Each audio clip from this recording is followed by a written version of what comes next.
Right guys, if you're struggling to see the difference between high quality setups and low quality setups, you're taking the wrong ones, then this video is definitely for you. Because that's certainly a problem I had earlier on in my trading journey.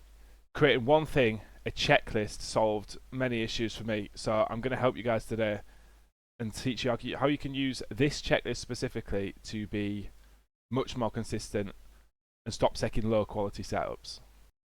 So you guys probably don't know who I am, but I'm Carl. I have been trading for just over a year now. I've made my own model out of the inverse fair value gap strategy. So I've made it much more simple, not having to use other ICT concepts, literally just with fair value gaps, liquidity, and some basic criteria, checklist criteria that you can use to enter high quality setups. So that's what I'm going to be helping you with today. So I'm going to talk real quick about why a checklist is important. So a lot of people when they're trading, they'll be looking at something like, for example, if you haven't learned my strategy, by the way, and you don't know my strategy, it's the video that has a very basic understanding of it on my channel. I try to put it in the right in the top corner for you guys to just click on, watch the strategy video, then come back to this video. So yeah, a lot of people trade based on feel. Like, just an example, there's this random high here, usually a lot of liquidity resting up here. It's a good target. Some people might feel that this inverse high gap here is good, right? So they might long there. As I said, watch the strategy video first, because otherwise you're not going to understand this. But stop loss 40 points and just target the high there. So some people might take that because it feels good. Whereas if you're using my checklist, you might think, right, so we're delivering from a fair value gap, that's one. We have a strong draw on liquidity, that's two. And I'm going to get into the checklist in a bit, but that is trading based off feelings. You can't just trade, oh, we've got this looks good, it feels good. That's what we're trying to eliminate, right? Because to be successful in trading, you need to be consistent. And if you're trading based off how something feels, you're not going to be consistent over a long period of time. So that is why the checklist is going to be so useful. Okay guys, so we're going to get into a breakdown of the checklist now. Here you can see my iFVG checklist. When we're entering a setup, you're going to want to look for, I'd say, at least 7 of these. 6 maybe if the draw on liquidity is extremely strong, but never ever ever less than 6 out of the 11 that are on here. So first thing we're going to be looking for is an SMT. Has something been taken out on NQ where it hasn't on AS, or vice versa? For example, at the top of this trade here, so we could have entered this 1 minute trade here. Maybe ES hasn't taken out this high and Nasdaq has, so that there would be your SMT. And singular fair value, is the fair value gap singular in this case? Yes, it is for this 1 minute short. Has it got good momentum? Which for me is an absolute requirement. You can't take this unless you check this box.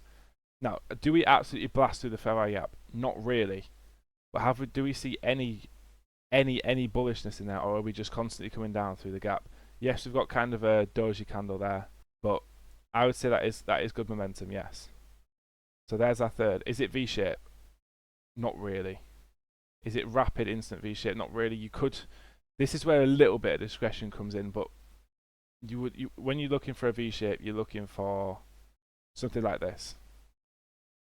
An instant down up. So this would be V-shape, for example. Obviously this is a turbo set, that's just an example of what a V-shape is. And do we have a strong draw on liquidity is the next check. Yes, we do, because we've got this hourly sell side down here that we came close to and didn't yet reach. We've got low resistance liquidity here where the stops resting under here, and under here. So there's liquidity there. So do we have strong draw on liquidity below us? Yes, we do. Are we in premium and discount? We must. So basically what this means is, are we in premium when we're shorting? Are we in discount when we're longing? Yes, we absolutely are in premium. We're at the top of the range that we've been at for days. So yes, we're definitely in premium. Then we've got, these are the two most, besides momentum, these are the two most important on the checklist. Are we delivering from a fair value gap, or do we have a liquidity sweep? Now, me personally, I would probably never take a trade without one of these two. So, as we can see, where this SMT is, we've had a liquidity sweep. If we go up to the 4 hour, are we delivering from a fair value gap? Yes, we are. We're delivering from a 4 hour fair value gap. It's extremely far in the distance, but we are in a 4 hour fair value gap. We are also inside a daily fair value gap, so we are delivering from a fair value gap. Now then, are we in macro time? So if you don't know what macro is, it's the last 10 minutes and the first 10 minutes of the hourly candle. So in this case, it would be 11:50 to 12:10. So are we inside that macro time? Yes, we are. We're pretty perfectly inside. So there is another check. Have all time frames been inversed? In this case, this was the lowest and there was only a 1 minute. So for this criteria, I don't include 30 second. If you do use a 30-second time frame, I don't include that as all time frames being inversed. When I look at all time frames, I look at 1, 2, 3, and 5. Are all them time frames inversed or not? In this case, yes, they were, because there was only a 1 minute. There was no fair value gap on any other time frame besides the 30 seconds. And finally, do we have a strong candle close? Now, I'd actually say no for this, and I'll tell you why. So what I don't like when entering these setups is when we've got a decent wick at the bottom.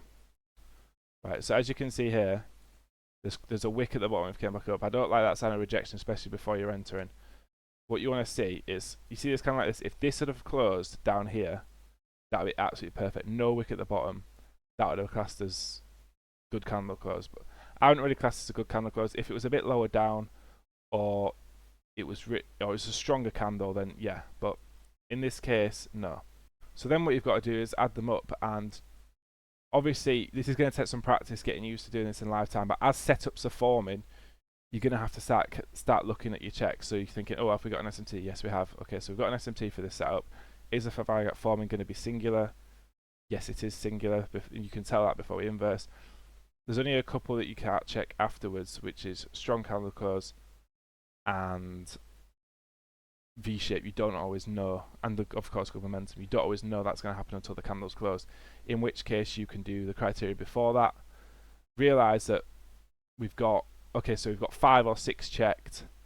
We're going to wait for the candle to close. If it's a strong candle close and it's V-shape, I'm entering. If it's not both of those two, then I'm not entering. So you can use that. So in this scenario, we have an SMT at the top. We have a singular fair value gap. We've got good momentum. I'm not going to say it's V-shaped. Some might, but it's not strong enough momentum down for it to be classed as V-shape for me. We've got strong draw liquidity with the trendline liquidity and the hourly lows below. We're in premium. We've got a delivery from a fair value gap. We've got a liquidity sweep. We're in macro time, and all time frames are inversed.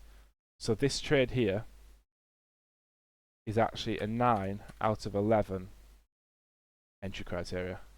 So it's a 9 out of 11 on the checklist, and it doesn't get too much better than that. I rarely get trades that are 10, 11. It rarely meets all criteria. So 9 or 10 is very, very good. You might think it is, but go and do some backtesting for yourself. It's no coincidence that we've absolutely blasted down here. We've got liquidity sweep with an SMT, delivering from a 4-hour fair value gap, and we've got this high drawn liquidity down below. So we've just absolutely dumped down. Okay, so we're going to look at quickly just 2 common mistakes that can be used when trading this checklist. So the first one would be using middle of the range iFVGs. Now, this isn't always a terrible thing to do, but when you're looking for the external liquidity sweeps, this is where you're going to get your big moves from. If you're looking for liquidity sweeps, for example, if you're taking this long, you cannot, in the checklist, class this as a liquidity sweep, because there's just nowhere near enough stops less than this. You need to look at levels of liquidity that caused a big move. For example, this caused a massive move down, so there's a lot of liquidity up here. And the same with this low here, where we've run all these lows across here. Try to avoid looking for mid-range iFVGs that have no context to them, and you won't go far wrong. And the second one is not looking for SMTs in advance. So for example, when we're taking out a high on NASDAQ, or we're coming close to a high on NASDAQ, you need to be checking ES. All you need to do is go /ES, bring up your ES chart, and have a look at ES. For example, you can see at the top here with this data high from I think this was Trump saying something. We've got a massive SMT there because we know we've taken out that high on NASDAQ. We haven't taken it out. So there's the SMT. As you can see here, massive SMT. And you've got to be looking for this advance. You can't see your set form and think, "Oh, have we got an SMT?" You've got to be quick, looking for these beforehand, because when that last candle closes, you've got an awful lot going on, an awful lot to check. So you've got to be checking for stuff like this in advance. So that is going to be pretty much it for this video, guys. Please let me know if this has helped you. It's definitely helped me. Go into, if you do have FX Replay, go into FX Replay.